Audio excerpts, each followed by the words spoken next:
This episode of the Inside Running Podcast is powered by Lululemon. With 44 stores across Australia and New Zealand, you can shop the latest range either in-store or online at lululemon.com.au to find your well-being.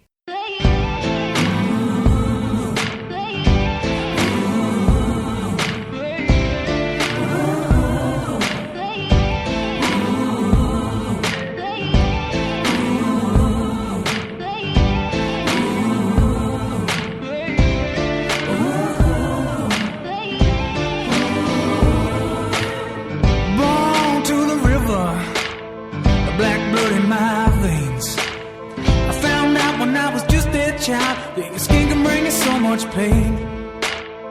Now I hear you say you got the best of both ways. Won't you come and take a walk in my shoes and tell me if you take my place? Welcome to episode number 315 of the Inside Running Podcast. Thank you for joining us for another week.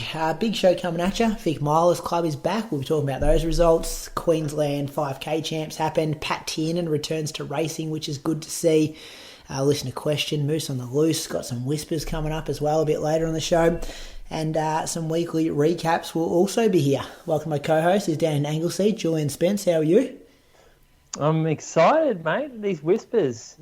Have you seen seen the them? Highlight of the show for me. Yeah, people in our DMs, Moose, on Instagram saying like Moose on the Loose used to be my favourite, but now I've changed to the whispers. Me too. Got some big ones today as well. I've got about 4 or 5 things written there. Have a bit of a read if you want. I've read them. Get ready for it later on. I read them. The best thing is, I don't know who's trying to like stitch me up on my DMs or who's like, so I get some and I'm like, are you like, literally one I got the other day, I'm like, you've got to be pulling my leg. This cannot be true. But that's one I'm working on for a few weeks' time. But yeah, they've been lighting up the DMs, which is quite interesting reading.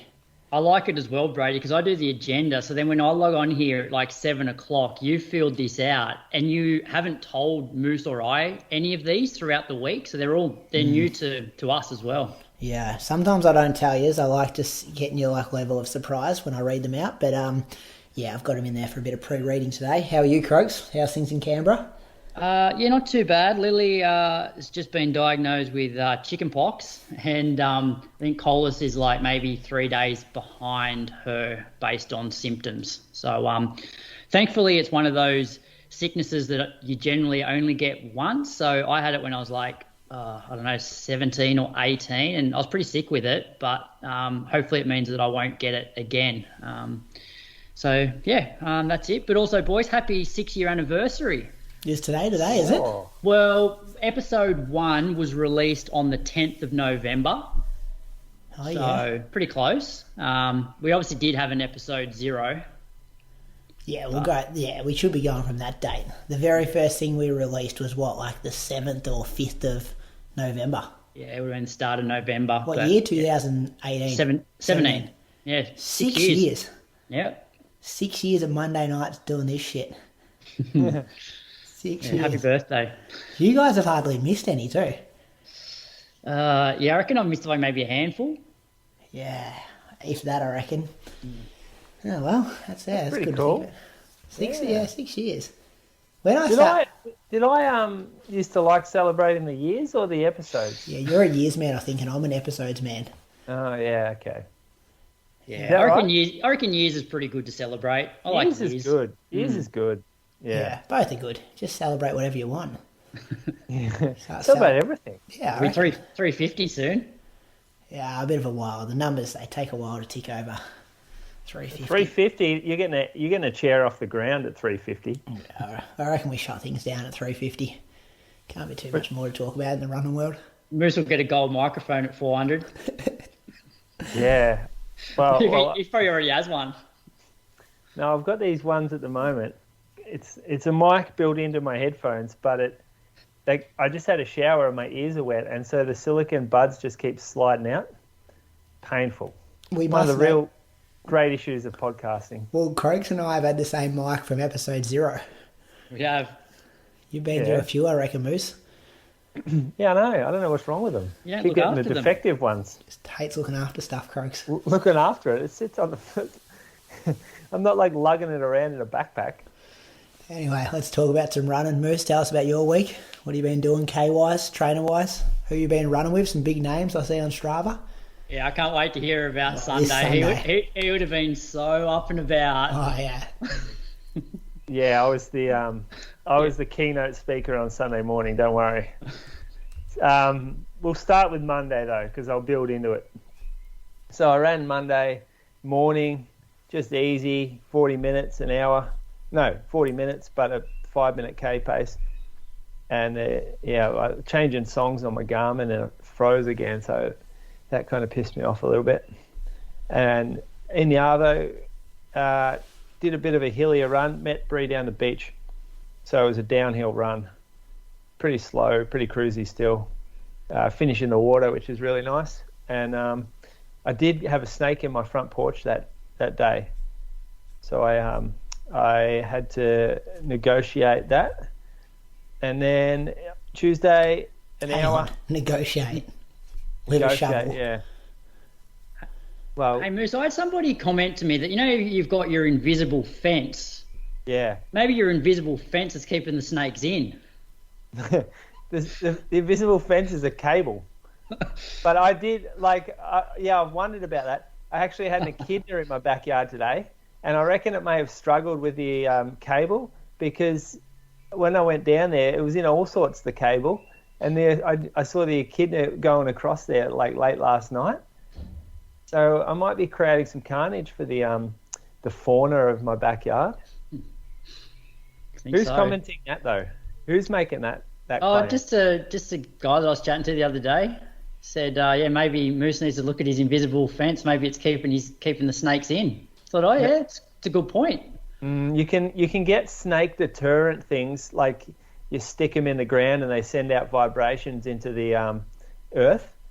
So someone, actually a couple of people advised me on that. So I might be investing in that the next few weeks. Yeah. I ran in the next morning an hour, semi-hilly, not too bad. And then a workout, treadie on that night. My treadie's fixed now. So back on the treadie Tuesday night. Workout. I did a workout down on the loop around Deakin. It was a dirt loop. I skipped the really hilly bit. I'm thinking that I'm getting enough hills in my everyday runs that I don't really need to do workouts over them. So I stayed on a more like a flatter section of the track around Deakin. I did 4 by 7 minutes at threshold, but I lost my heart rate monitor. So this was to feel. Who knows if it was threshold or not, but I ran 322s, 320s, 320s, 316 for the last one, but by that stage I'd run half the rep on the track, so the GPS would have been a bit out there. I was taking 75 seconds standing rest, and then I went to the hill and did 8 by 20-second hill repeats just to finish the workout off. So it was all right. Who knows if it was threshold, but it felt about right. Hills getting easier?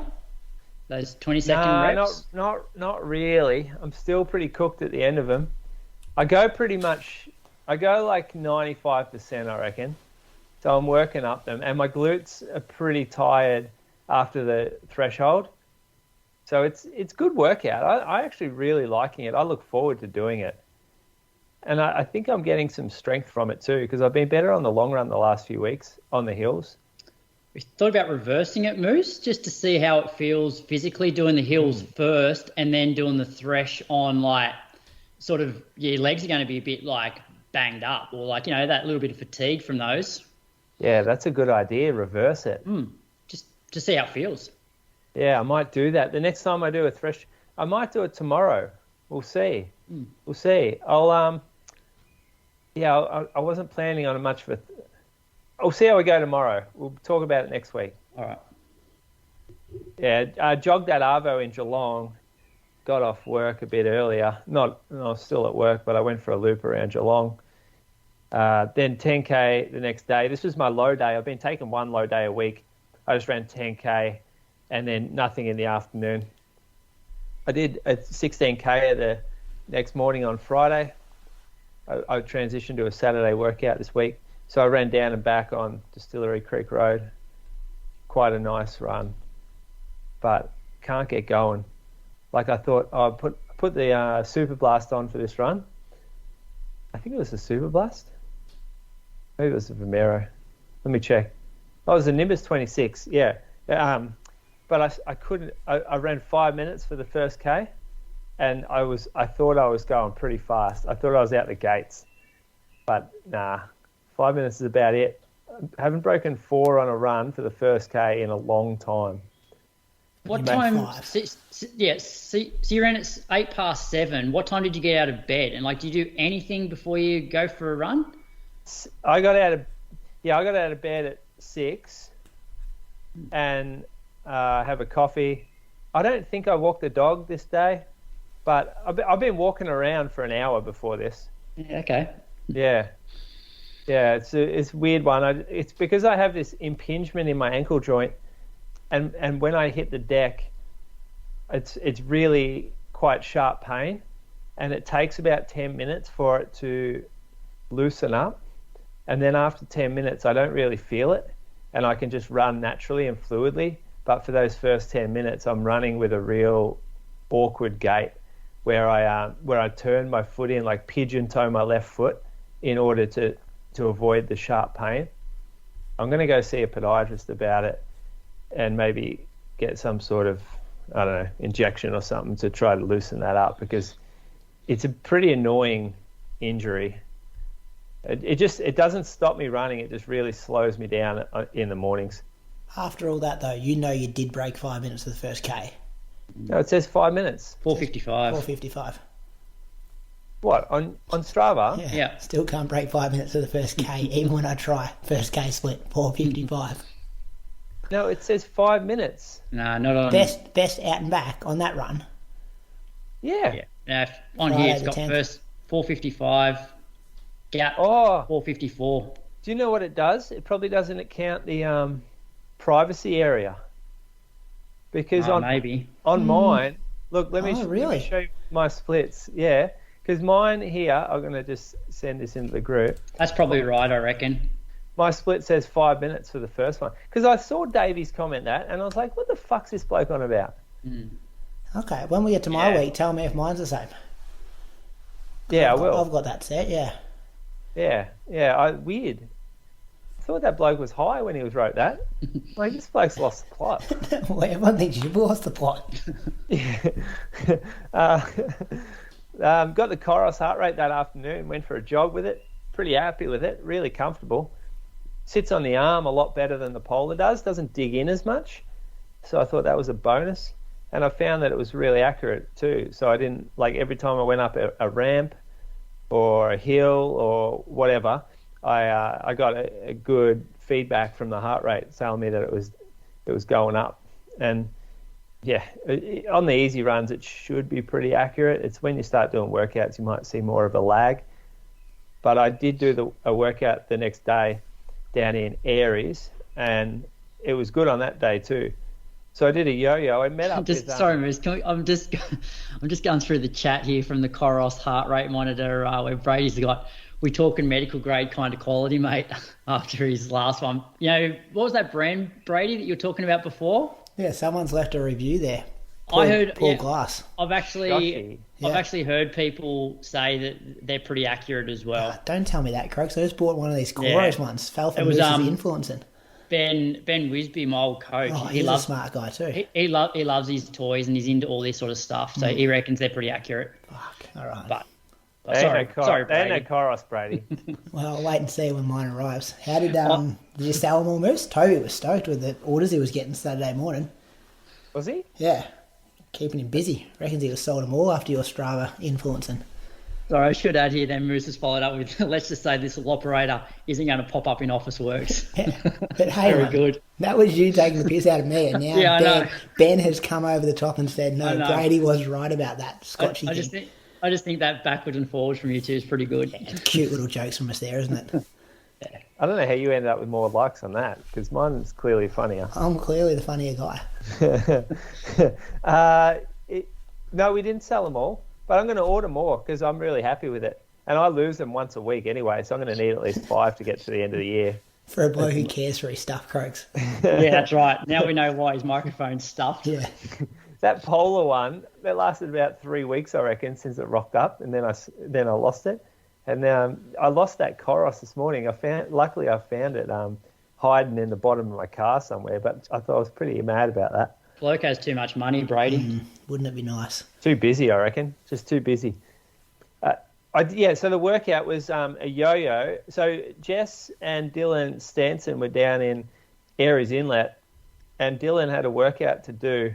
So Jess asked me if I would do a workout with him, or he could join my workout or whatever. So I went to Aries and met up with a couple of guys. Well, Ali and Dylan, a couple of others were jogging with Ali, and we ran warm up first, and then did 3. Dylan and I only did the workout. It was 3 by 5 minutes under threshold, 5 minutes at threshold, but perhaps the threshold actually went over. The effort level went over threshold at some points, but it was super. What do you think about this description? What were your first thoughts when you read this description? I thought you were after just a bit of kudos. I thought you were taking the piss out of somebody else that uses a lot of excuses in their Strava. I'm taking the piss out of the stereotype of Strava and the general trying to cultivate this picture of amazing fitness every time you go for a run on Strava. And if anything doesn't go to plan, we need to list all the excuses. That's what that was. But geez, it was windy out there. It was blowing a gale. We decided to do a loop that was only about 1,200 meters around. We started out on the float. So the float was 325, the on was 312, 334. So the float slowed down dramatically. 312, 335, 315. The effort did get harder towards the end as we got more fatigue. Dylan, though, what does he run for 800? 147? I reckon faster than that, Moose. No, probably. He's run 343 for 1500. I'll tell you what he's run, but I reckon it was best quicker in the country a few years I ago. reckon it was quicker than 147. Is he still fit, Moose? Like, is he still focusing on running? So he's fit, right? I think he's concentrating on 1500s now. So he's been running more mileage, 70k a week compared to whatever he was doing, and I think he's doing some longer workouts in there. So this 146.64. Okay, wow, yeah, that's quick. So, question, Moose, did how hard you run this session, was that influenced by having Dylan there? Like, were you trying to, like, I don't know, flex, or was he keeping up with you? Were you trying to drop him? Oh, he was keeping up, yeah. And that was probably the hard bit, is that when he got an on, he was looking for pace. Like, I think because his ons are normally much faster, because I don't think he does any threshold work at all. So when he does a workout, he normally goes when he's on. And I noticed that when we change paces, he just could change pace just so smoothly, and all of a sudden he'd be 5 meters ahead of me. And I was like, oh, wow. And then towards the end, perhaps he was working a little harder than I was because of the fatigue. But the way that he handled like 312 pace, cruisy. Because he's got that speed reserve. So, like, from a strength point of view, like, you're a stronger runner, but because he's got so much more reserve at 312s, he can get through this session okay. Yeah, he got through it. He got through it. I think that he might start including more of this longer stuff for the 1500 work that he's going to do, but he doesn't use heart rate, and he doesn't run this effort very often, so it was all a bit foreign to him. Yeah, but it was good to have someone around, especially someone so contrasting in physiologies. Yeah. And in the end, like, he's 146. Like, at any given stage, he could have burned me in 200 meters. But yeah, by the end, maybe we finished together. Actually, we finished together. I was making sure my heart rate didn't get too high on that last rep. and he was just going off effort because he doesn't know what heart rate he should be running at. So we just ran it together. It's good. It's good to have someone around. What else? Oh yeah, jogged that afternoon, treadmill, and the long run the next day. So what do you want to know, boys? It was 32k. We climbed 736 meters. That's a week for you, Brady. Maybe more. Probably more. Yeah. Give us a roll call. Who was that? Could you imagine though the carry on? They all have cooked hips in 2 weeks. Yeah, everyone he's about to name. Because he's got a few visitors. He's like, oh, I'll take you on one of our. So this is like a relatively hilly loop, I'm guessing, Moose. And you'll probably go, oh yeah, I'll take you on one of just the normal one.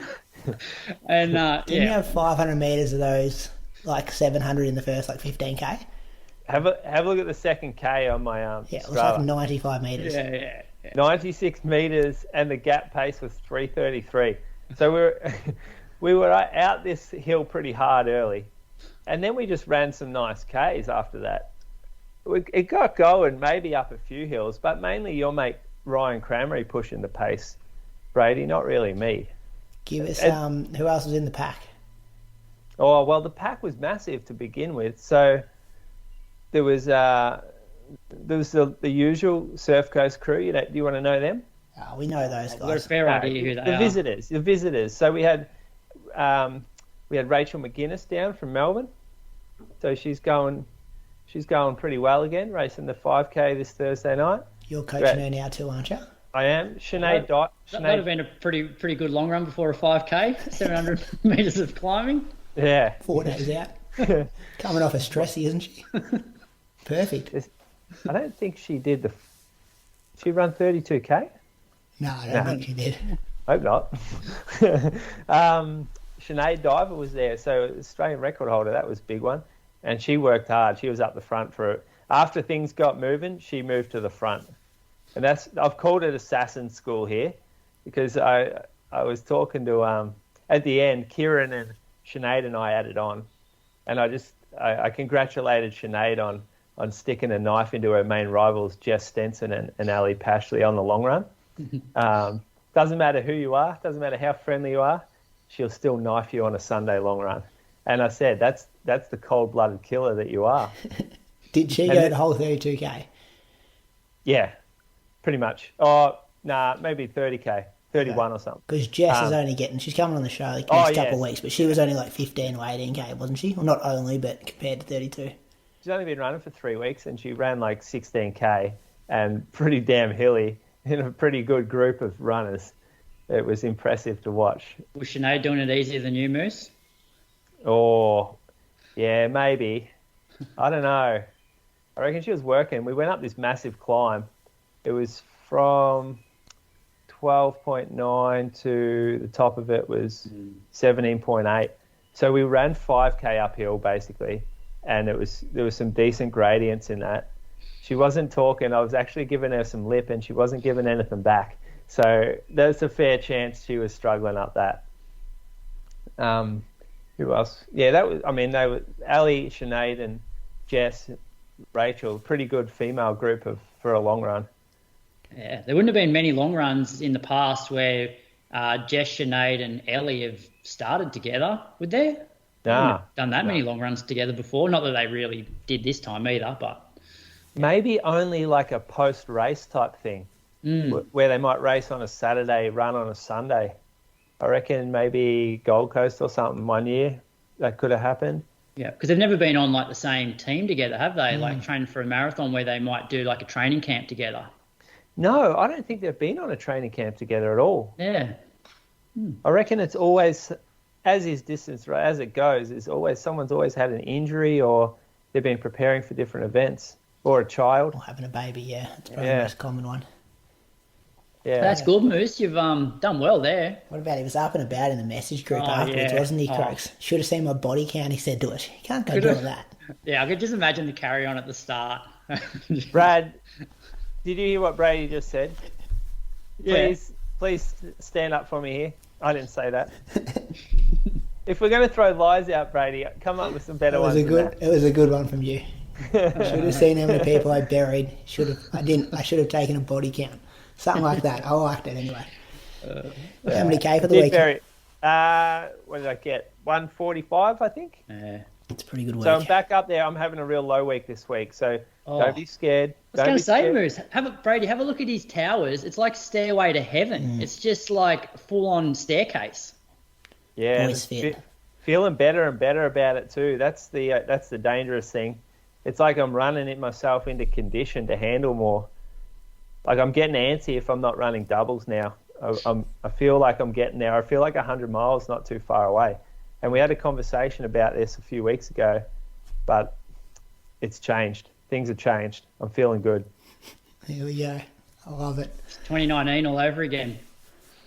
Yeah. Someone come up about that the other day. On Strava, there's this new thing on Strava where, what is it? You click training, fitness and freshness.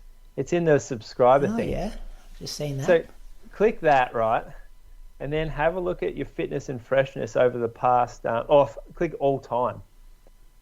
And it will show you, like, over your career, how fit you've been.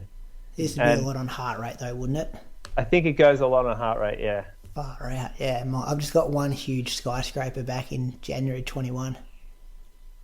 What did you run? What was that? No, I don't know what. It's probably just when I put a heart rate monitor on. Oh, right, yeah. What, you don't use you do use a heart rate? Rarely. Only for, like, workouts. Okay. Sometimes. January 21? I was going all right then, too. Yeah. What do you run then? Do we ever run against each other then? I would have been coming off the back of COVID. Like, I was pretty fit throughout most of COVID, but I can't remember what race we did. You're always fit, Brady. You've been fit for the last 6 years. Since we started the podcast. Yeah, actually, you were a topic of discussion on this run. The long run? Yeah. Oh, good. What were people saying? I want to know what people are saying. The question was, is Brady ever going to run a fast marathon or not? Like, how far down can he get? How far down? And I said, I reckon he could. And then I started to think, I wonder why he doesn't. What were the answers? Hills? No, it wasn't hills. Oh, geez, I thought the hills. Two people said you tapped out, reached potential. This is the Christian episode all over again. Jesus. except Brady's here to defend himself. You're a sub 220 marathoner, mate. You took that at the start of your career. You would have said, "Yeah, I'm right. I'll take that." Yeah, but that wasn't when it was still with a blow up, 1950-ish. Yeah, but start of your career 10 years ago, if someone gave you sub 220, you're taking that. Nah, not off, because I always looked at 10 and a half. Nah, I always thought when you paced me in my first one at Melbourne, I was like, yeah, we'll just go through in 70 and bring it home in 68. Oh, I would have taken sub 220 at any stage. Yeah, but you got to remember, I was like a low 30 guy. You're the most talented out of us, eh? There's still a lot of guys that have run low 30s for 10K in the past that have never broken 220 for the marathon. Yeah, there's heaps of guys who have run like 29, 30 and never broken 220. Yeah. It's like 65. I'm content, but I wouldn't say happy. Yeah, all right. So, other answers, bit of mental stuff going on? Nah, I don't think so. No? I think mentally it's like, I know what it's like to be in the oven and like cooked in races and stuff, and when you got to like mentally dig deep. I think a few of them are fucked up with like nutrition and just like literally ran out of carbs, like glycogen. So I reckon that's a reason. Valencia went out way too hot last year, and then that's probably most of them. One of the what did you? Yeah, I ran a few of them with 2:16 pace. Yeah, 68:05. But you don't think you can run 2:16? I think I did. That just like cramped up here last year, so obviously it was too hot. Like as in, like the pace was too hot, and my muscles couldn't cover it. Like, well, it's pretty. Maybe you aren't a 2:16. Maybe I'm not, but I think I'm quicker than a 2:19.53 guy. I think it's there. Well, whenever you're running as much as you are and you're not getting injured, like you're a chance. Yeah. Of running a I don't think I'm done yet. I think I've got a few more. A bit more in there. I reckon I've got a few more cracks at it. You got a few more cracks at it, or you reckon you're going to get one under there? Get one under my PB. Yeah. Yeah, I think I'll break my PB. I think you'll break your PB as well. Yeah. Yeah, I said I backed you up I said, no, back Bullshit, off, you guys. wouldn't have. Back off it. Back off him. That's my friend you're talking about. I just love that you got all these big name Olympians getting around and you're fucking talking about me, Ron. I'm sure you got better stuff to talk about with those people. Like what? Oh, I don't know. Talk about something.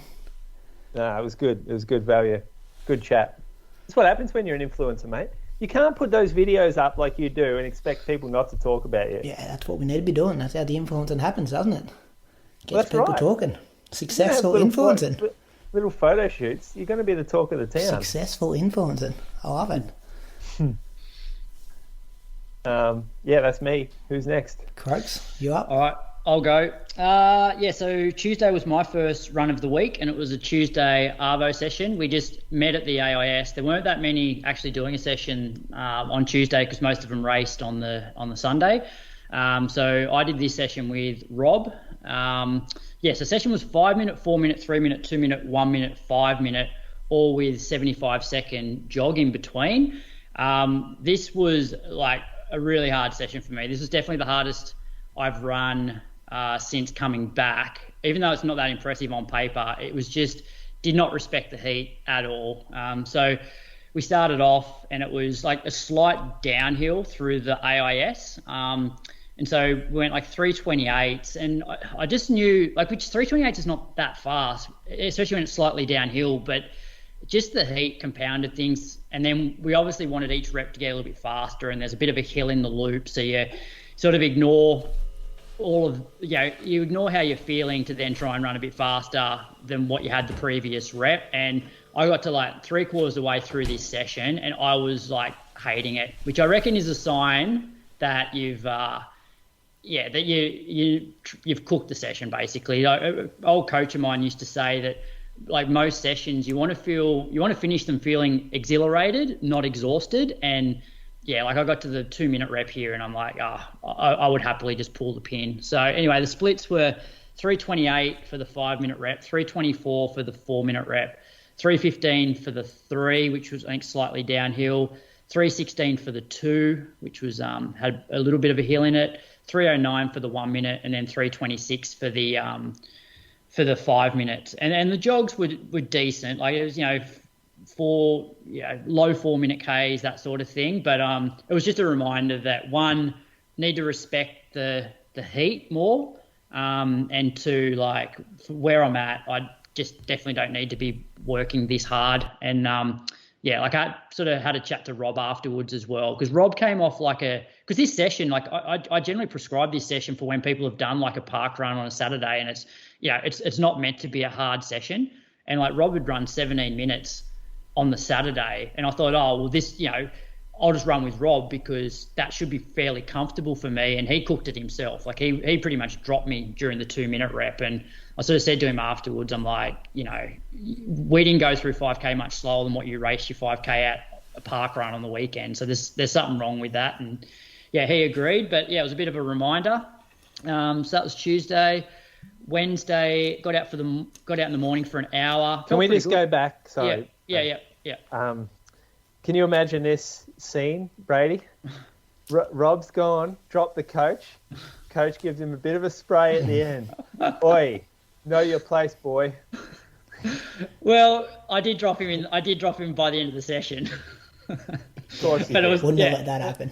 Nah, but it was just dumb by both of us, really. And it's just that reminder that, and then we always have this conversation this time of year on the podcast about the impact the heat can have. Like, yes, it can get you really fit, but if you don't respect it and you just run to what the watch says, you're going to like cook more sessions than what you'll do, good sessions. So, anyway, I pulled up okay from it. I felt pretty good on the Wednesday, 426s for an hour. Didn't run Thursday, and then Friday was and this goes to show, like, Friday morning session, this felt comfortable and it was way faster than Tuesday. So the session was 15-minute tempo, 2 minute jog, and then 4 times 1 minute on, 1 minute float, and then 5 times 30 seconds on, 30 seconds float. So I did this one with Jack. So we ran 332s for the tempo, jogged 2 minutes in about 4:15s, and then averaged 311s for the 1 minute reps, floats around 345s, and then 305s for the 30-second reps, 340s for the floats. And for the whole session, I averaged a couple of seconds a K faster than I did on Tuesday, but I was in total control on this one. Whereas on Tuesday, as I said, 3/4 of the way through, I was cooked. That was an encouraging session, which sort of indicated that fitness is coming along pretty well.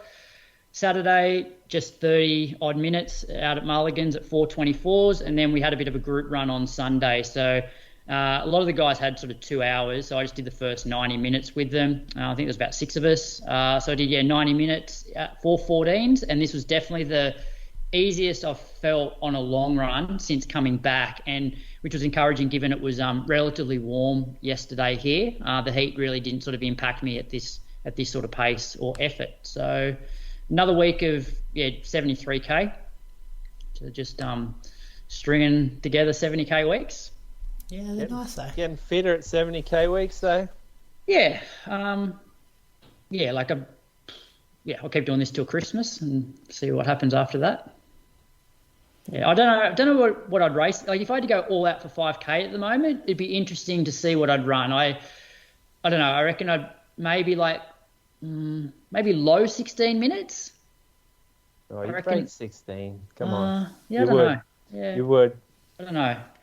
Well, you can't go doing that though, can you? No, I'm not. You want I'm to not stay gonna... away from that high. Yeah.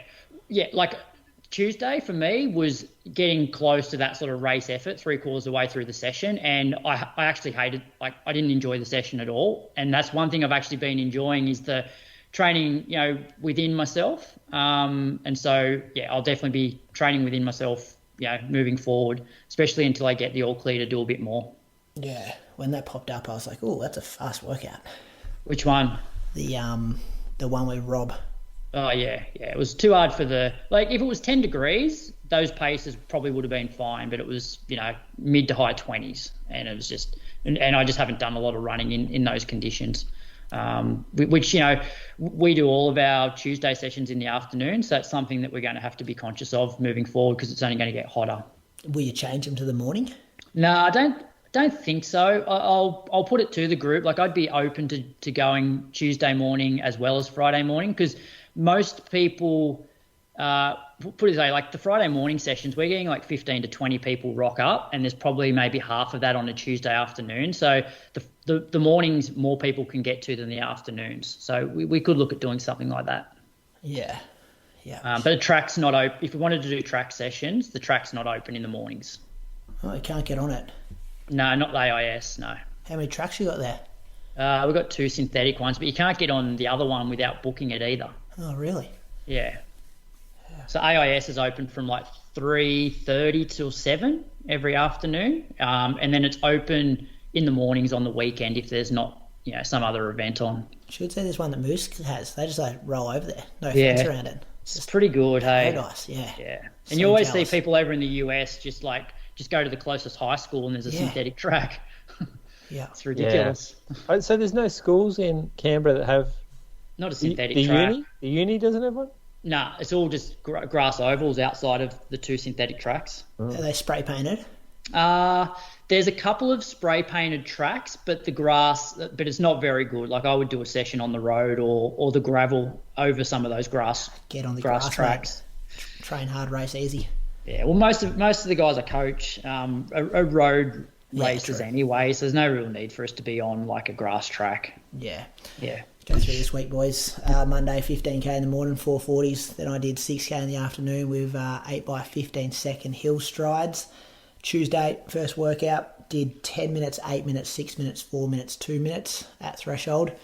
All with pretty small jog recovery, I reckon. Maybe 2 minutes after the 10 and the 8, maybe 90 seconds after the 6, and maybe a minute after the 4. Then I just did 6 by 30 seconds hard, 30 seconds easy. Tried to really pick it up in the 30 seconds, give it pretty much full gas. So, a way to really tire yourself out at the end of a workout, I guess. Didn't do a Tuesday afternoon jog because we went to the races, which is good. The Tuke have races on the same day as Melbourne Cup Day. So, went down there, had a couple of beers. I actually Enter fashions? No, I didn't. Walked past it when it was happening, but no, I didn't enter. Thought about entering Croaks. Ended up going with Carly's suggestion of what shirt I was wearing after our conversation last week. So that was a good day. It's always good at Chuka races, apart from when you got to work on a Wednesday. So I actually bailed pretty early. Got home. You support the racing industry still? You ask me this every year when I go to this supporter? thing. I didn't see a horse at all the day, but I don't. So you prop it up with your funds though, and your support. I do not. What do you mean? I do not put any money into the horse racing industry. Attending the races, you attend a celebration. I attended a social event I was invited to, which is good. In what capacity were you invited? I just get an invitation. Just town big dog, like. It's an interesting crowd in there. It's a lot of people who own businesses and stuff. And then this is the Moama Bowling Club put on this function, and they were previously a financial sponsor of mine. So I go along and just make myself seen and have a few free beers. They actually give you like an envelope with like betting vouchers in it for the day. They had Vicar and Linda play there. That was pretty good. They played the little function. So it was a very proper event. Vicar and Linda. You heard of that? No, I've never heard of that. Never heard of Vicar and Linda. Are they like a local Moama band? No, they come. They play at the bowling club every Saturday night. You guys have never heard of Vicar and Linda. Jeez. No, but I'm old. You would have heard of them. No, they're like an older kind of band. Maybe if I hear one of their songs, I'll know. Vicar and Linda. Vicar and Linda. Yeah, one of their songs has 600,000. One of their songs has 600,000 listens on Spotify. I think they got some of the someone was saying they got the race times changed. They had to get it signed off for Victorian racing or whatever because they wanted to play their set in a certain time. I don't know how true that was. Anyway, it was good. But missed my double. Back on the bowling club. They no longer support you. Oh, it's probably a bit of a what's that word to say when mutual conflict of interest with the Lululemon stuff. So, because of the gambling? No, just because couldn't put their logo on the Lululemon singlet. And they'd supported me for a long period of time. So then when the Lululemon stuff come up, I was happy to go down that direction, but very appreciative of their support over the years. What do you reckon about Lululemon would think of you supporting the horse racing industry? I do not support the horse racing industry. No, they're a pretty clean-cut brand. I really don't think that's... We are moving on. On Wednesday, I ran 15K at 4:31s. The first song that came on my iPod was M83 Outro. Tell me you've heard of the band M83, boys. God. And this song. Have you? No. You've never heard of M83? No. Who am I recording these episodes with? Okay. Anyway, put it on after this show. It's a beautiful song. Is it a rap group? No, it's like... You would have heard of M83 Midnight City. What I'll do is I will listen to both this Linda and Vinda and Liquor and M83. And Linda are Australian band, M83. So M83. I'm just typing into Spotify now. Geez, you guys are really showing. I'll listen to both of these within the next week, and I'm sure, and I'll let you know next week whether I've heard any of their songs. Yeah. So this song has this Midnight City. What I just said, their main song from M83 has 974 million streams on Spotify. Is that like a Midnight City? Dun, dun, dun, no, it's not. You two just need to be quiet now. Anyway, Thursday. I've heard that song. I've heard Midnight City, How do M83. you know what song it is? Because I'm just playing it now on YouTube. Oh. Well, yeah. You would have heard Outro by M83 as well. They always do it on the back of promos and stuff of sporting montages and things. Thursday. But you haven't heard of them, Croaks. Oh well, no. That's I know the song, but I wouldn't have. If that came up on a trivia question, like who plays this song, I wouldn't have said M83. Yeah, but I know the song. Yeah. All right, 20k in the morning, Thursday morning, 3:58, 6k in the afternoon, hot, 30 degrees. First 30-degree run I reckon I'd done, and it hit me, felt hot from the word go, so just capped at 6k. Friday, got on the grass track, 12 by 400 off 50 seconds walk. Probably sitting around 69s for those ones. Worked the last one home a bit faster in 64. Then I spiked up, sweat going everywhere. You know when it's super hot and you're trying to change your shoes and you just got sweat in your eyes and dripping everywhere and you're trying to get your breath back.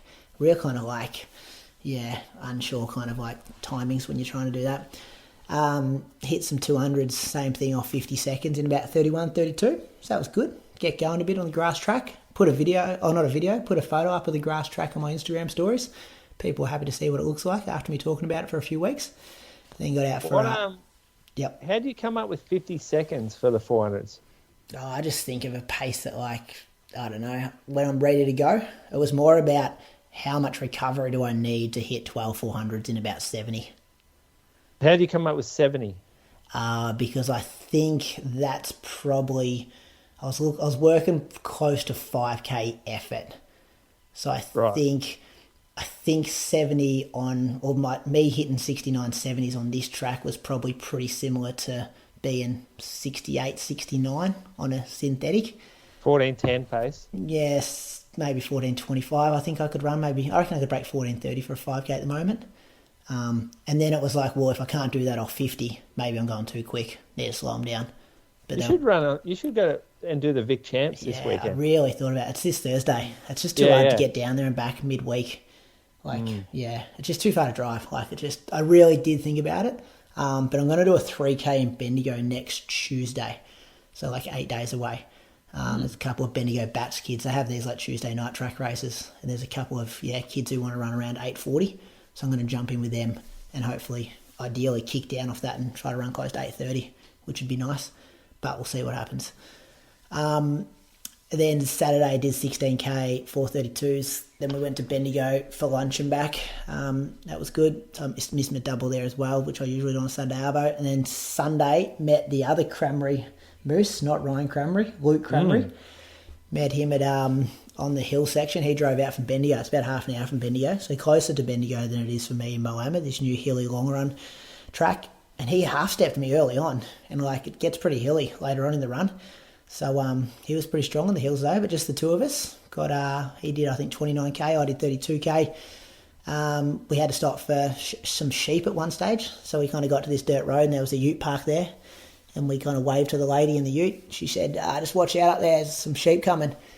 And we're like, will we be okay? And she's like, yeah, you'll be okay. And then we kind of turned the corner and there was 200 sheep heading in our direction up this dirt road. And all the sheep stopped, and then the dogs and the other ute were trying to get them to go, and the sheep were kind of spooked because we were coming in their direction. So we went back and just spent 5 minutes talking to this lady as the sheep got back going and passed us again.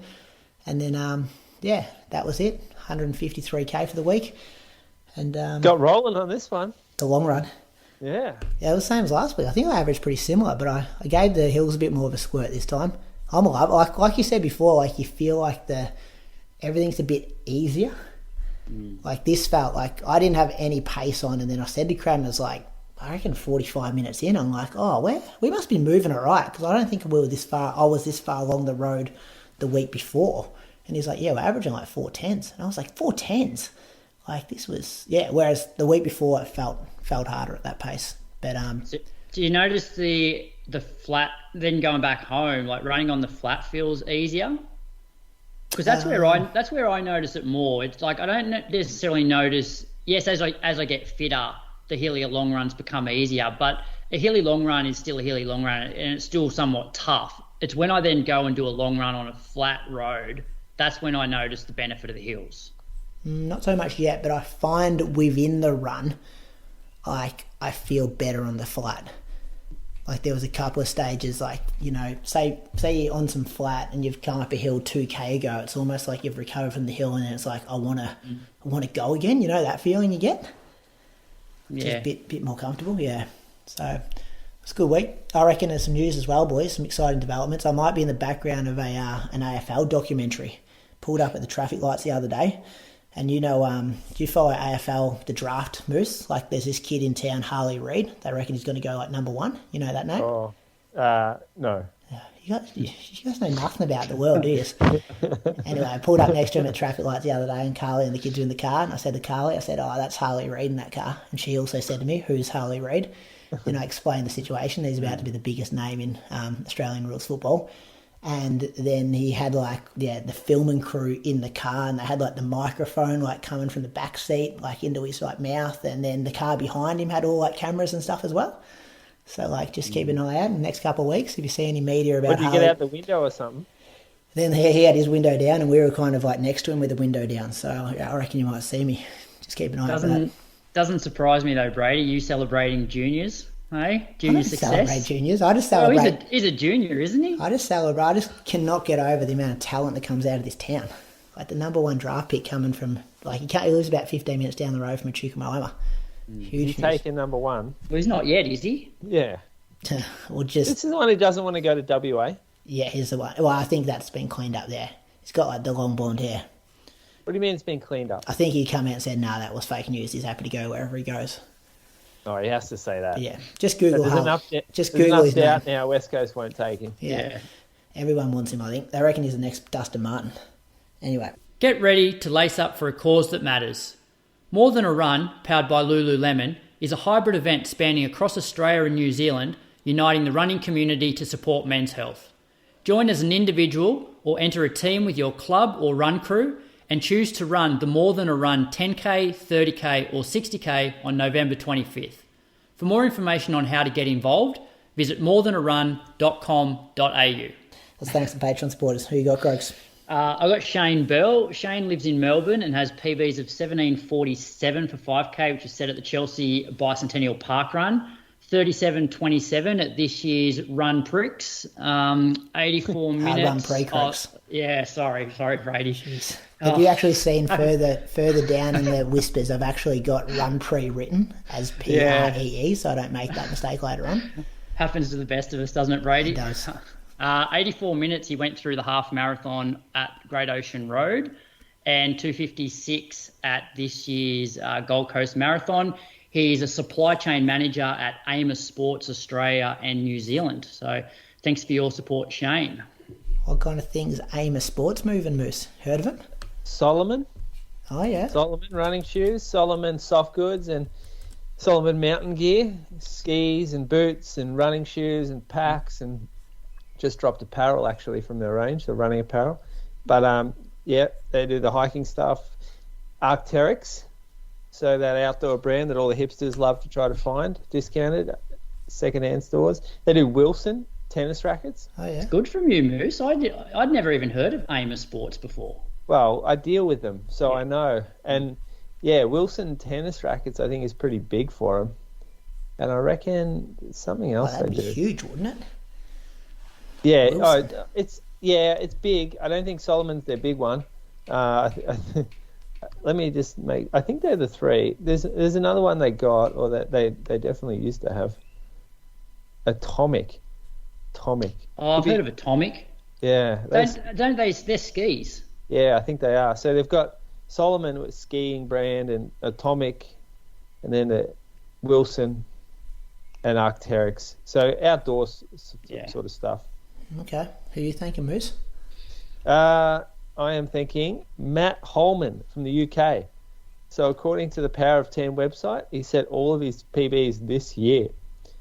Matt has run 15:40, which was at the Friday night 5K under lights at Battersea Park, 33:18 at the Bedford 10K, 72:09 Cambridge half, and 2:32 at this year's London Marathon. He runs for Belgrave.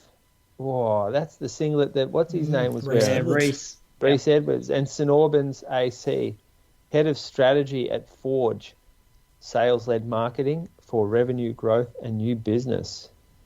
But I just want to throw this one, 15:40, 33:18, 72:09, 2:32. Come at me with your best one. Well, it's not 2:32. No, it's not 33:18. I don't reckon. It's not 72. It's got to be the 5K, doesn't it? Yeah. I reckon. 40. Yeah. I thought 72 and 2:32 wasn't a bad conversion from those two. No, look at all. Yeah, but the 15:40 is better than 2:32. Yeah. Look at the girls that run 15:40. They run way quicker than 2:32. Yeah. I'd go to 15:40 as the best there. Yeah, the point we're trying to make here is it's hard to convert, and the times just don't stack up. But I think a lot of the time it doesn't convert is because a lot of the people that listen, like, they have these pretty important jobs that they do, and so they probably don't necessarily it's easier to train for a 5K than it is for a marathon in terms of reaching your potential, because you don't need to be out there for as long training. Spot on, Croaks. Yeah, so that's probably why most of them don't convert. That's a legit race. Very GPS friendly though. Nah, right? that's a legit race he's done. Yeah. Oh. Is it? Yeah. I've seen footage of it. It's a park or a track? It's a road race. It's a road circuit. But it's certified, I'm pretty sure. Yeah, it is. It's a good race. It's that. Who's the mob over there in the UK that put on all those races? Not sure. They did one in like a parking lot the other day, like a mile. They're almost like the Vic Milers Club of the UK. They do good events for the athletes. Anyway, I want to thank Ryan Lumby from Albury, just down the road from me. PB of 2019 from the Willow Park Run. 43.28 at the City to City 10K. You won that one, you didn't, Croaks? Yeah, I did 20. I'm going to say, I don't know, maybe like 2016. Before Biwa, I reckon you won it. No, I finished second there. I did it as a bit of a tune-up. Got towed up by Charlie Park. Oh, yeah. Big Charlie. Charlie Park. Remember that name? 98 minutes at the 2022 Run Melbourne Half Marathon and 3:34 recently at the Melbourne Marathon. Looks like he's a cricket fan and follows North Melbourne Football Club. Oh, poor person, Ryan. Haven't won a game for a long time. Well, they won a few games, but haven't been successful for a long time. Pretty sure he's an accountant at Findex. So some smart people this week, fellas. As always, head of strategy, accountant, and supply chain manager. Thanks to our Patreon supporters for your support of the Inside Run podcast. You would have got the monthly, the Road to Berlin reunion show last week with Paddy, Rob, and Jimmy Friend. That was good. You don't realise how much you missed them until you hear them again. I thoroughly enjoyed that, Croaks. Putting those boys back in my ears. Christian and Toby be coming up any day now. Christian had a big weekend, won a marathon yesterday, and he's only 2.5 weeks, 3 weeks out from Valencia. Is that a good thing? Chat with those boys. The proof will be in the pudding in 3 weeks, won't it? Guess so. Proof will be in the pudding. We say it every time he runs a marathon. Do a lot of analysing of training and racing and stuff on this show, but it's really the results that count, isn't it? So I'll chat to him about that though. And early access, uncut version of the show, all those kind of things. So if this show brings you value, you can support us at patreon.com/Inside Running Podcast. Some running news, boys. Vic Milers Club, Moose, you were up watching this, wasn't he, Croaks? All about it. It was quite funny, Moose. I mentioned in our group chat, about 6 weeks ago, you're like, I'm not really into Diamond League. You're Croaks, you're the Diamond League guy here, meaning I'm into track. And then here's Moose commenting on a Vic Milers B grade 3K race. Yeah, I know. I can't believe it sometimes myself. I'm sitting there on my chair and just sitting back for 3 hours straight of just amateur track running. And I somehow am interested in it. The guy said he's busy, Brady. He is not busy, this guy. Sort of stuff. How many screenshots do you send us today, Croaks?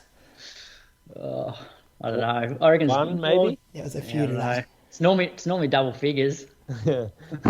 Anyway, I did watch it, and I like it because I see people that I know running.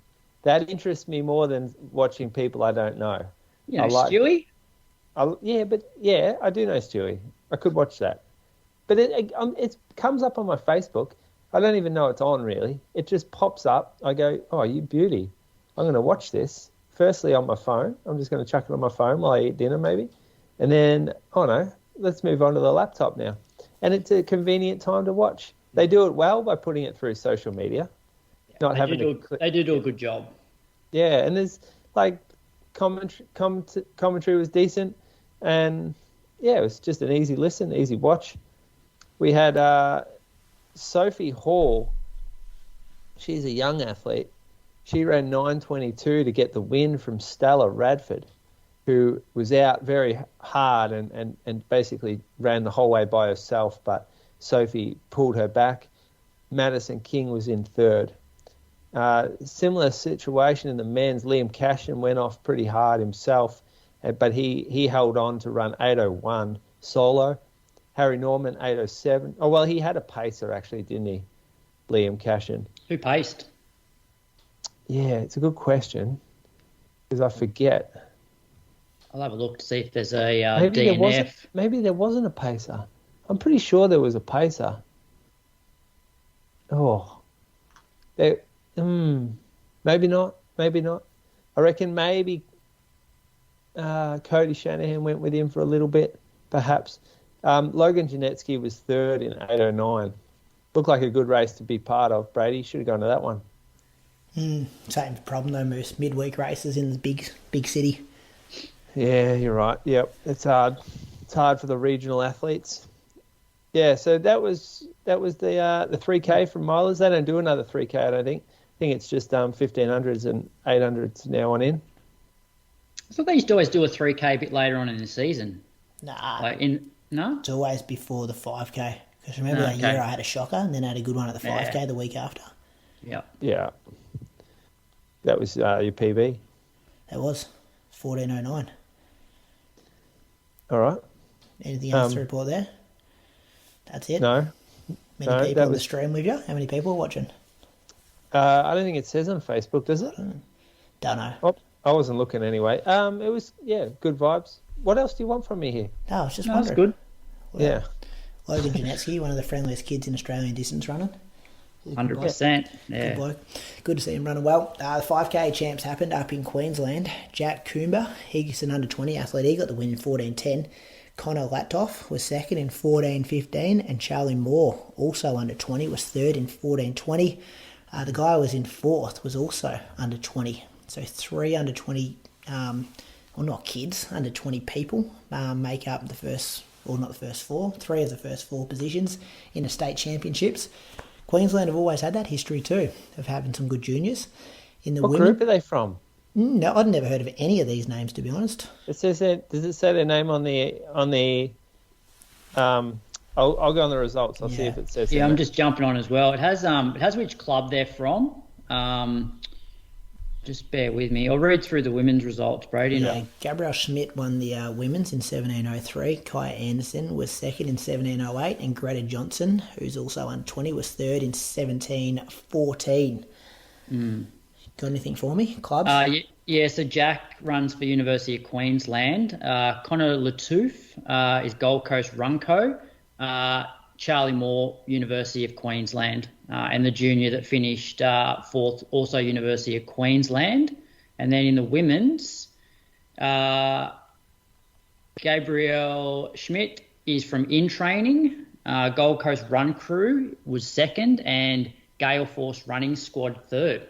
So, not sure who coaches those other ones. The other result, Moose, overseas, Pat Tiernan. Oh no, this is you, Croaks. Pat Tiernan is back.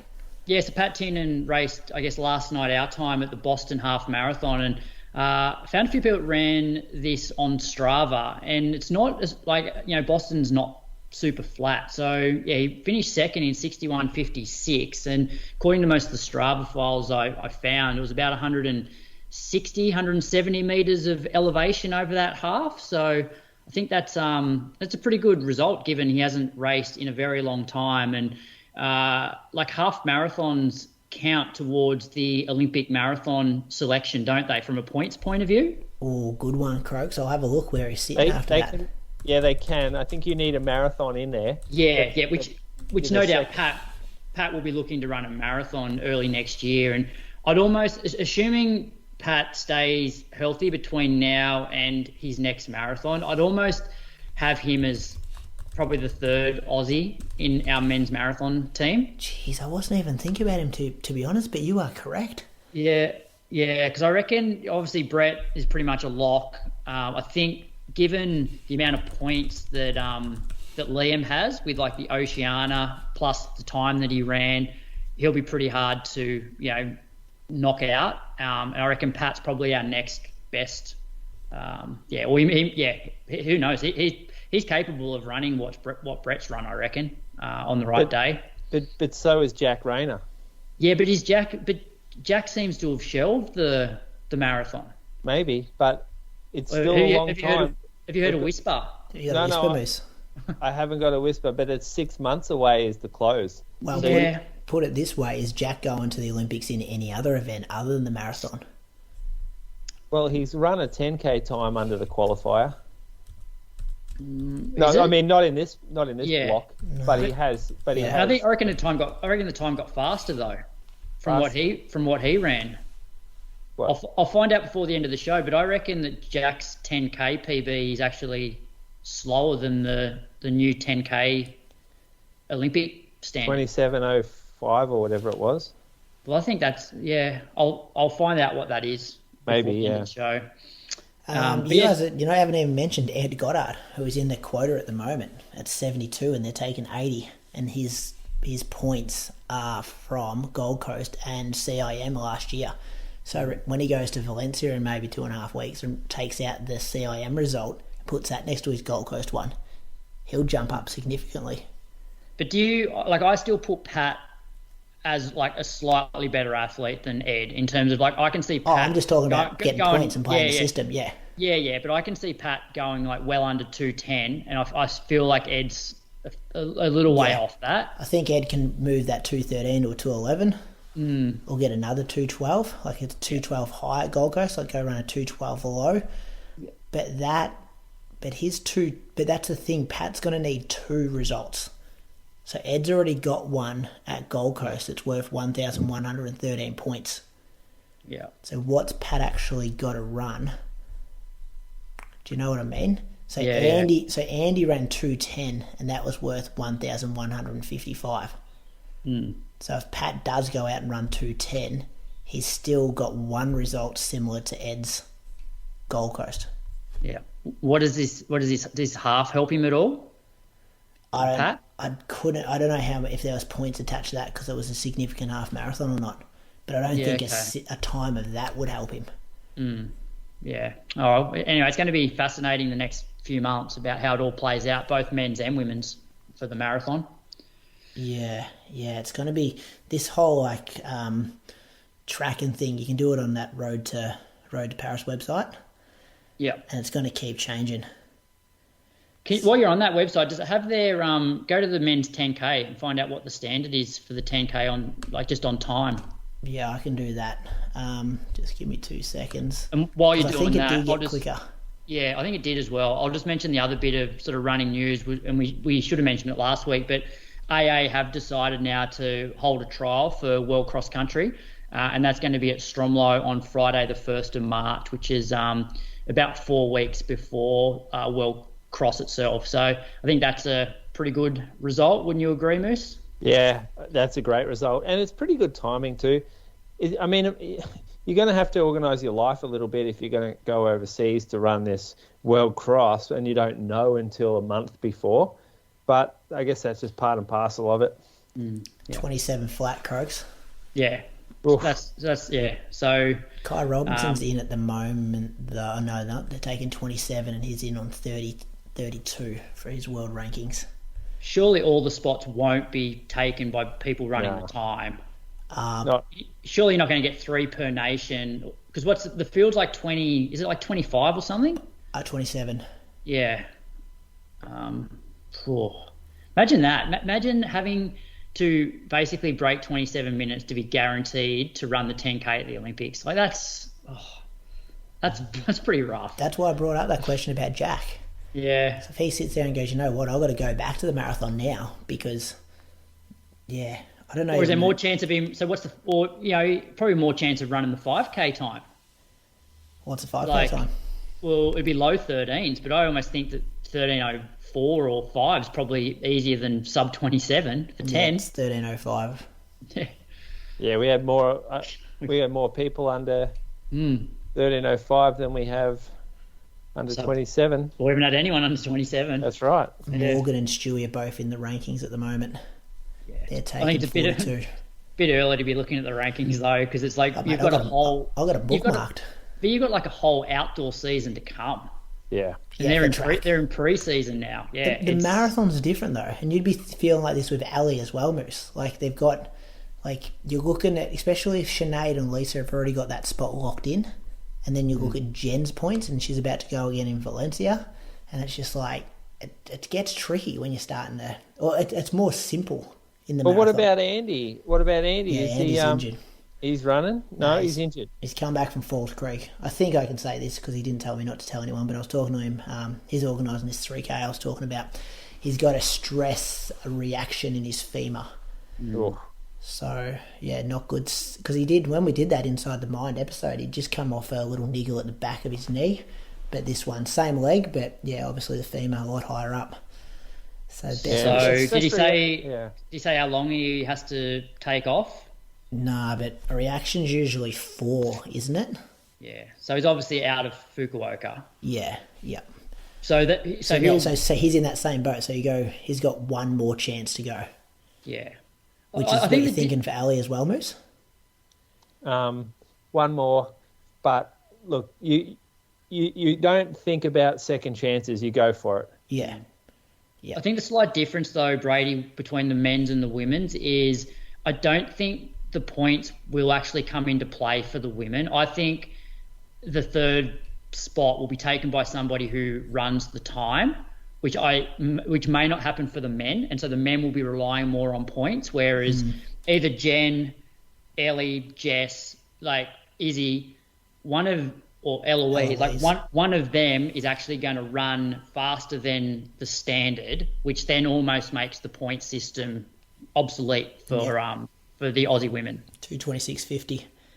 Yeah, someone will run faster than that. Yeah, they will. And I guess they get some data. Well, I guess Ali gets some data after Valencia Moose of what time you got to aim for, and then those girls potentially go again, like the Izzy, the Jens. Well, they probably will if they don't get the spot or if they don't get the time. Even if they do get the time, you think they'd try to take a bit more off it, won't they? Because they know more people are coming. Or they'd probably pick a marathon that's on the last day of the period to then basically go, all right, am I locked in? If I'm not locked in, then I'll run it. But if I'm locked in, I probably won't run it.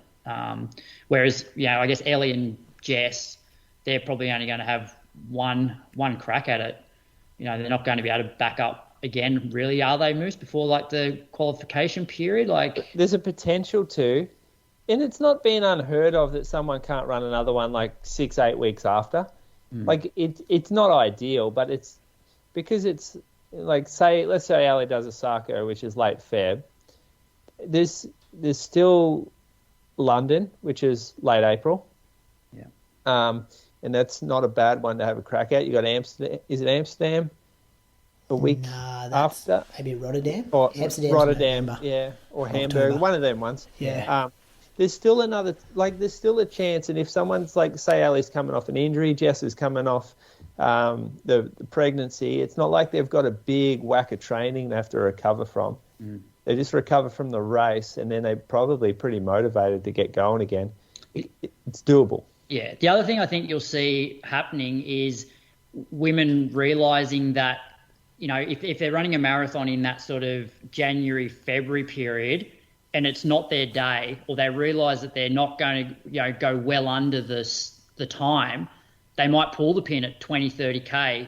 So then it is much easier to then reload in, 4 to 6 weeks. Oh, yeah. And it's like a yeah, workout. so you'll probably see people pulling out. Because remember, Liam did that. Remember Liam pulled out of Warsaw? Biwa? Was it? No, didn't he go? Or did he go to Warsaw? Oh, I remember London Olympics. He was going everywhere trying to get times. Yeah, exactly. So it's like, if it's not, if you're having a crap run and you're not going to make the time, you just pull out. So you haven't, obviously won't take the full time to recover and then just go again. So some people might do that. Does that come into your discussions with Elliot or Moose? That like if Osaka wasn't going to plan, you'd just pull the pin and then save it for another one? I don't think we need to discuss that. I'd say that's probably a discussion that doesn't help mindset. Yeah. In my opinion, I wouldn't like to have those discussions. If that is Osaka is the goal race, and another marathon for Ali, she's nailed. Like, she's never had a real disaster. She's had a few that haven't gone to plan, but I don't think you should start getting in someone's head that's okay for them to pull out. I think you want to give them confidence about that more so than second plans and plan Bs and all that. Yeah. I mean, it could be. I mean, a very professional way to approach that would be that type of plan. But I think the marathon and doing well at the marathon goes beyond like professional running. I think it just takes a lot more investment and emotional investment than just doing something on paper kind of thing. And with young families, not exactly easily just to jet set to another continent and do stuff 2 or 3 weeks later. Yeah, that's true too. Like, it's not like all these opportunities are just an hour drive from her house. Yeah. Anyway, It's a job though. Yeah. So she should be that level of professionalism, you reckon? well, yeah. I guess that is your job. People travel for their corporate jobs all the time, Correct. don't they? Even with kids. Yep. All right, that's the running news for the week. Bit going on there. It's going to be fascinating watching all those names we just started talking about. Listen to question, Croaks. Yeah, all right. So question tonight, what are your thoughts on post-injury or, for me, post-baby PVs? Are they a good way to track progress or just cheesy? And that comes in from Crystal Cicluna. Oh, I love it, Crystal. Yeah, I like this. I like this as well. Like, yeah. Well, you go first, Brady. Why do you like it? Well, I have no idea about this, like, post-baby stuff. But, like, obviously your body, it changes and it's impacted, and it's... even if your body doesn't change, your lifestyle changes dramatically when you've got to look after children in your life. And comparing your performances as a runner to that period of time when you didn't have a baby or a young toddler or whatever it is, can be a bit unfair at times. Like, I think you should be celebrating the little things, the getting out the door, the milestones when you're getting certain Ks a week, and then, start tracking how you're going post-baby with your PBs. There's so many examples of, like, you look at Gemma and you look at Jess and who else has been, like, all these amazing mums come out and run so much better, but I'm not sure that needs to be the standard from every mum out there. Do you know what I mean, boys? Like, the bar is set high when we just start looking at our Australian marathoning women. Yeah. Look, I like it. Like, not so. I'm commenting more from, like, if you've had like a major injury or you've taken like a massive time away from the sport and then you come back. So I think resetting things and having like shorter term, I guess, call them PBs if you like, can stop you from being so negative about comparing yourself to where you were at your best. And, like, I've probably suffered from that a little bit in the last couple of years, like potentially realizing that I'm not going to run a PB anymore. So what's the point of racing? Whereas if you reframe it and say, hey, like, as a 40-year-old, this is the fastest I've run since I was 40. It can help keep you motivated. And as you said there, it does help track your progress. I heard someone told me once when I was getting like a massage that he used to treat a guy who was like a lot older than us, like, 80 or whatever. And he'd go out on the 1st of January every year and he'd run a 400-metre lap of the track. That was his benchmark for the year. And he tried to stay as close to that, or if not improve it, before the next year. And so, he was having he was setting his benchmark on the 1st of January sort of every year and using that as his yardstick, I suppose. Yeah, your goalposts have got to change in life. Otherwise, you won't enjoy it if you're just comparing yourself to where you used to be. Get yourself down the dumps, wouldn't you? Yeah. Moose? I think post-injury is different, though, isn't it? Post-injury is different to post-baby. Because, like, let's say Andy has a stress, he's off for 10 weeks. He comes back and runs 14:20. He's not going, oh, yeah, you beauty, post-injury PB. No, he's not. I think also, Moose, it's one thing maybe to have this in your own head as a form of motivation, not maybe celebrate it on like social platforms saying, hey, this is my, post-injury PB. Well, you don't need to call them PBs then. They're just like little goals, right? Yeah. Like, oh, yeah, this is the goal that I've set. Oh, I achieved that. Next goal. But you're not going, this is my PB now. Like, if I finish running, what am I going to tell people? My PB was this, or my PB was my actual PB. So you don't like the wording of calling it a PB. No, I don't think you need to do that. Like, your PB is your PB. It's not like you just stopped.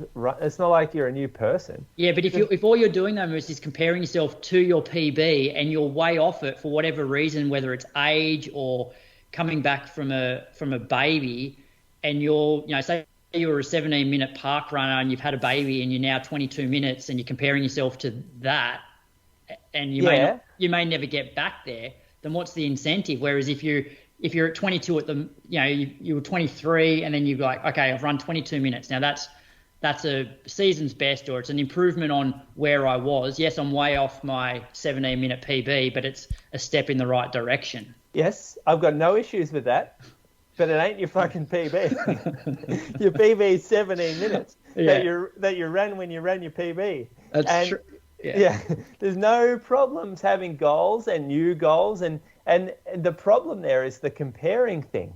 Like, yes, you're getting older. Yes, you had long-term injury or had a baby, whatever. Come back. You don't need to compare yourself. Doesn't mean the old version of you disappeared. That's something for you to be proud of forever. That's your PB. Yeah. You don't want the old version of you disappearing, do you, Moose? That's right. She did say post-baby PB. She's not just claiming it as a PB. No, it says, yeah, but what's the point of that? What's the point? I like it, Crystal. I like it. Nah, I'm against it, Crystal. Don't listen to either of us, Crystal. Just do what you want. Well, that's the other thing. Do what you want. But seriously, though, it's not your PB. You've run your PB already. But maybe you're saying it's a post-baby PB. Yeah, which is not a thing. It should be a thing, I reckon. Why should that be a thing? Look how much your life changes when you have a baby.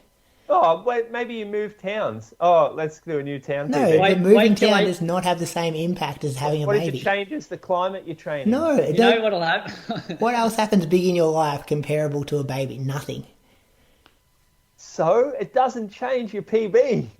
I'm not saying it's your post-baby PB. You don't get to make new PBs every time you get a setback. Every time there's a hurdle. Having a baby isn't a setback. It's a big joy in your life having a baby. I wouldn't call it a setback. For your running, isn't it? Hey Brady, you know how Moose loves to contradict himself? Oh yeah.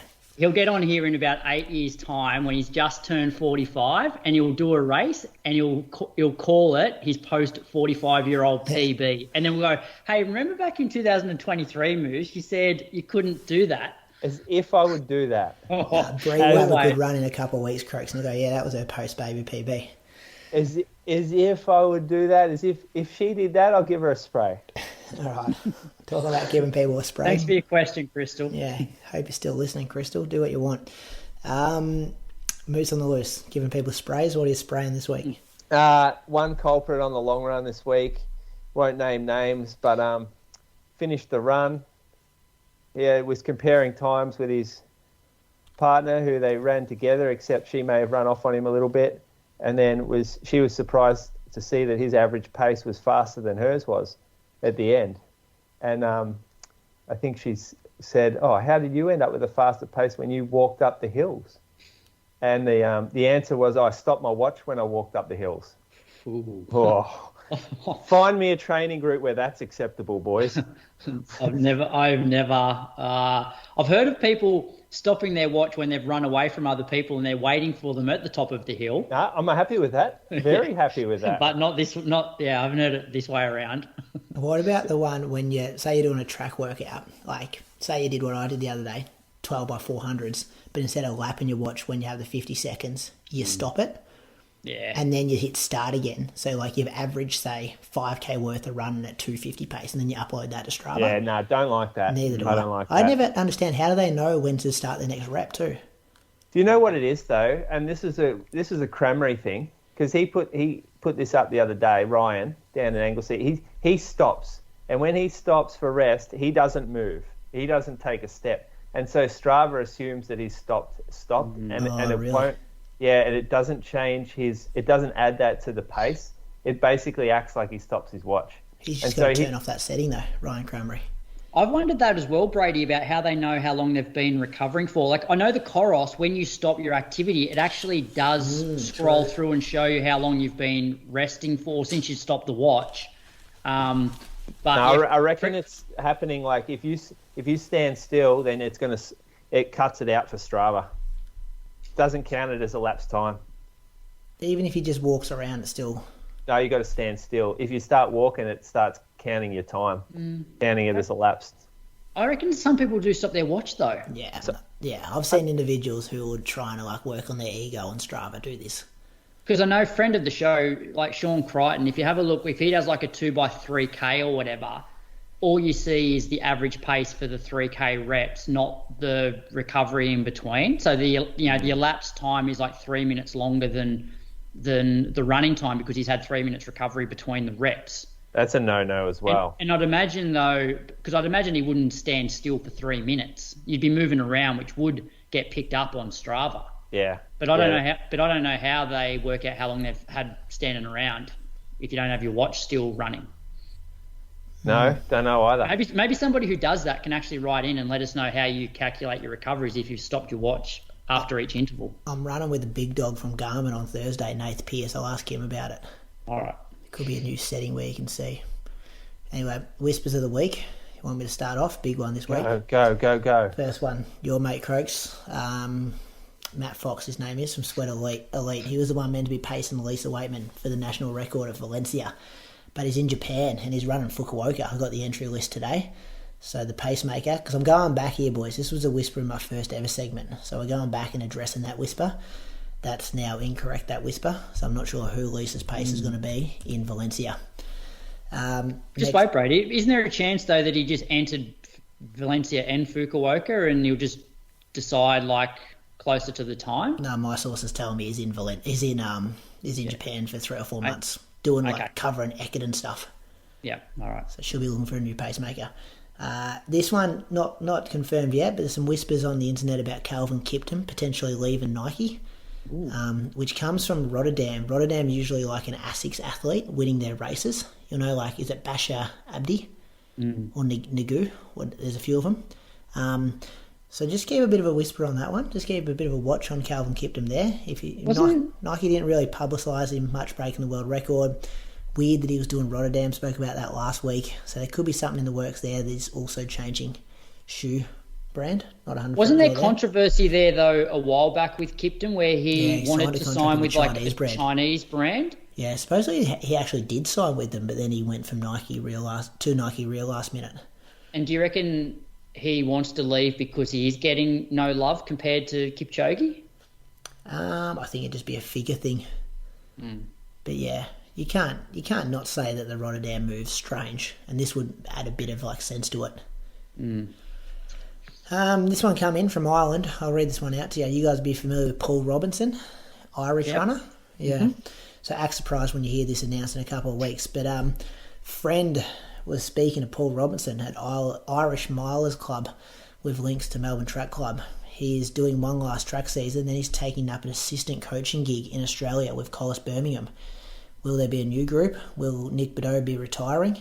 Some digging still to be done on this whisper, but I thought I'd pass it on. Heard anything on that one, boys? Paul Robinson, 1500 metre guy? I haven't heard this. I haven't heard, but I know that he's pretty well respected within that group. I think he gets on well with all the guys, and he seems like he's well regarded. So possibly coach material. Been on the circuit for a long time, so it'd be good to travel with the boys and girls. Yep. And the other one, so you would have heard the big news today from Athletics Victoria that Peking Duck are playing at Zatopek. Do you guys find that big? Or considering you don't know who M83 are, you probably never heard of Peking Duck as well. Peking Duck, Canberra band, Brady. They are too, Croaks. Yeah, correct. I do know Peking Duck. Yes, so I've heard of Peking Duck as well. My sources tell me they were on 6 figures to play the Grand Prix. So I'm not sure what they're paying them. This was Where's like that from? I'm in a few new message groups. I was surprised when I saw this. This is a legit band playing in an athletics meet. Name the last time this happened in Australia. This is a big. I think On are going to take it over and make some big moves, and this is the first big move that we've seen. So yeah, if you haven't got a ticket for Zatopek yet, get one, because I don't think it's going to look anything like Zatopek has looked in the past. Also heard a whisper that they're building one of the footbridges to go over the track, so people will be on the inside. Someone with a tattoo gun's going to be there. Live music, obviously. And I'm hearing Joe Klecker from On OAC to run the 10K, which, if he's fit, we need someone to challenge Jack, don't we? Well, we're talking about Jack maybe running the marathon. This could be, if you get good weather, this could be the opportunity for Jack to run the time. He's not running the time in Australia. If Joe paces him? He hadn't run 27 minutes at Albert Park. Yeah. Imagine that, with Joe pacing to 9K or something. Maybe Stewie paces. Yeah. Oh, Well, I maybe. saw Stewie's Payson Fukuoka. He was on that entry list I saw today as well. Right. Thanks to Tabi for sending that out too. Yeah, it was good, wasn't it? Yeah. It's just kind of like the same guys go back to that race, though, don't they? Who's the Kenyan guy who was number 1 seed? I've got it here. Karui. Abel Karui? Yeah. He always runs Fukuoka. Abel Karui. Oh, he's old now. Yeah, I know, but he always goes back and runs Fukuoka. I reckon if you're a past winner, you get invited back. Yeah. Like Sondre Mullen's there, Karui. They used to be like that, for sure. Brett Robinson. Chris Rance is running. Long-time listener. Saw his name on there. Sondre Mullen. There was one other. Oh, Andy. Yeah. Brad Carlefelt. Brad Carterfell as well. Butter, what was his, his name escapes me. Moose, we were with him in Biwa. Tyler Butterfield. Yeah. From where's he from? Bermuda? Colorado. Yeah, but he represents... runs for Bermuda. That's right. Yeah. Yep. So they're my whispers this week, boys. I reckon. Moose, you going to go Zatopek? I think I might, actually. I don't know. Ali might run still, tossing it up. And then maybe Rachel runs. So might have a couple of athletes there to go run. Go watch. Coach's pass. Oh, yeah. Need a coach's pass. It's hard work getting that. I was talking to someone today, we were talking about Zatopek, and they were saying, like, can you remember the episode when Moose cracked it about there not being any, like, chocolate ice creams there? And I'm like, you are literally... ice cream? Yeah, and I reckon it was, like, episode number, 5. Are you fucking for real? This is the message I got sent. One of my favourite Moose on the Looses is actually him recounting his Zatopek experience where he couldn't get an ice cream or a beer. I don't know about the chocolate ice cream. I swear you flipped it. There was only there was no choc top ones left or something like that. That's good, though. I was like, I sent that to the person. I'm like, that is back 2018, I think. So well done remembering that. Yeah. That's coming. What else is coming? Vic 5K Champs Thursday night, spoke about that. And then they got this mega weekend. So Zatopek, Valencia and Fukuoka all in the same weekend, under 3 weeks away. It's going to be exciting, boys. Get excited if you're not already. Oh, Valencia is going to be great to watch. It's going to be so good. Just watching those girls go bang. It's going to be some dynamics within the group from the ladies.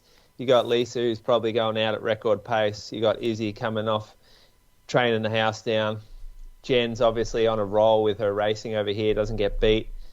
It's going to be good to watch. And it's on at a good time of the night for us. About 5 p.m, isn't it? Yeah. Yep. What sort of stream do we need for that? Hopefully the track is working this year. Yeah. It didn't work last year, did it? We were able to watch the stream last year, though, weren't we? I guess you don't know. Yeah. I was 19 minutes behind. Yeah. Kicked him. I was going to use your joke. Have you finished running yet? But that's a bit harsh. I ran 2:20:20. Wasn't a disaster. I know. Saying high stands on this show. Anyway, what are you doing between now and next week, Croaks? Possibly heading to the coast this weekend if the kids aren't infectious. But yeah, other than that, bit of work, bit of training. Actually, we're back out at the horse track tomorrow. I think ASICS reps coming out tomorrow afternoon to give the crew test some shoes, warm up some cool downs, sessions maybe. Yeah. Jeez. Found out today. Diagne's defeat is doing collabs now, Moose. Yeah, well, I've only found out through one of my athletes. You know, so Sam Hopper. Yeah, he's got a big job now at ASICS, hasn't he? Yeah, so he's coming down and he's bringing some shoes for people to wear. Get in the Super Blast too. Tell him to bring those training. along. Yeah, well, I'll see what he's got. He was running them in him the other day and had to put a little emoji over his feet in the Instagram story. Yeah, okay. Yes. He'll be out training tomorrow night. You have to give them back. You don't get to keep them. Yeah, no, I don't get to keep them. I reckon he'll try to wiggle a pair out of him, Moose. I thought you were aligned with Lonnie Croaks. A little bit, just one in the backpack. They won't even notice, Croaks. Seriously, they won't notice at all. Yeah, fee for coming to join my group for the night. Yeah, you tell him to do some Instagram stories or something. Get the camera out. Yeah, he loves the camera. He's good on the camera. That's what I mean. Yeah, he's very good at promoting the sport. Sam loves it. Moose, what are you doing between now and next week? Nothing. Nah, nothing for me. Down week. One a day. Cutting mileage, or you're still doing workouts? One run a day. Yeah, same workouts, just no doubles. How long's the long run going to be? It'll be less. It'll be flatter. Yeah. So take out the hills, take out the pace, go back. I've run 2 hours, 2 hours 15, 2 hours 20, and we'll go back to maybe hour 50 or something. He's got no one to impress this weekend, Brady, so we'll just keep it nice and flat around town. Yeah, I don't know. There's always someone to impress. There's always someone in the group to beat up on, getting a little bit ahead of himself. I love that. They come out of Wednesday or something, and they have a good session, and they think, oh, yeah, I might have a crack at the title this week on Sunday. No, they won't. Well, they can try, but, boy, the hammer comes down hard. Have you ever thought about being the small fish in a big pond instead of like the big fish in the small pond? Where at? Serious question. Like, would you ever like drive to Fernie and do a long run or something? Come up the river? Fernie? Go to Bendigo. 4 hours away. I don't reckon you wouldn't be top 10 in a Bendigo long run. Mate, you find me someone west of Melbourne to run with, I'll run with them. What about those Western A boys like Cody Shanahan and Nath Pearce and They Matty run an hour. Schumberger and that? They run long runs for an hour. Do they? There's got to be someone down there that you can challenge yourself against. Not on a Sunday. I'm the king of Sunday. That's the motto of the group. But the midweek sessions for the boys, Sundays for the men. All right. What about you, Brady? What do you got coming up? I've got a few Inside the Mind episodes. I think I'm recording 4 this week because I set this goal to record 10, and then I did 2 in the first 4 days of November, and then I've still only done 2, and it's going to be the 14th of November tomorrow. So I'm recording with you, recording with Ben St. Lawrence tomorrow. Got Ben Buckingham coming on as well. Try and tee up Moose and Zaka. Then A lot of men. Where are the ladies? It's men's health. Mental health, Moose. Oh, so it's a men's thing. Yes, because I don't think men are great at talking about their mental health. Okay, I gotcha. Yeah. Well, we got in trouble, Moose, when we did that women's, top distance runners of all time. So We're just trying to balance that out. can't win. Nah, you can't. Yeah, try not to focus on the women. I mean, we're a panel of men. We're not going to win this battle. 3 men, And no stop women. this before we get in trouble, this recording. Thanks See you next week, Thanks for boys. listening, boys. See you later. This episode of the Inside Running Podcast is powered by Lululemon. With 44 stores across Australia and New Zealand, you can shop the latest range either in-store or online at lululemon.com.au to find your well-being.